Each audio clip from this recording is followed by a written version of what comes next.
Hello, brave warriors and loving caretakers. I'm your host, TBI Journey, back at it again with a brand new video.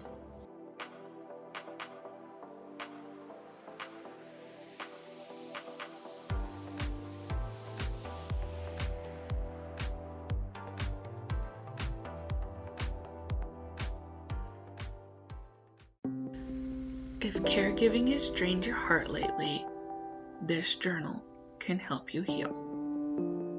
In this video, we are going to focus on the caregivers and their healing journey and their self-care.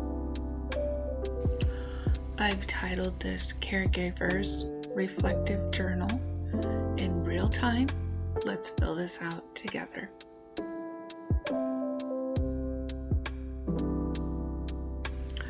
This sticky note is important. We're going to refer back to it again later on in the video, so just kind of keep that in the back of your mind.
What is one part of caregiving that you struggle with? Comment that down below and let's start a discussion to help one another.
prompts, fill them out, and if you feel comfortable, comment down below anything that might be helpful to another caregiver. We're in this journey together. Let's support one another along this journey.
Like I said earlier, we were going to refer back to that post-it note, so let's go ahead and continue to keep that in mind as we fill out our journal.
As you can see here, this is the end of the video. Please go and post, and we'll see you in the next one.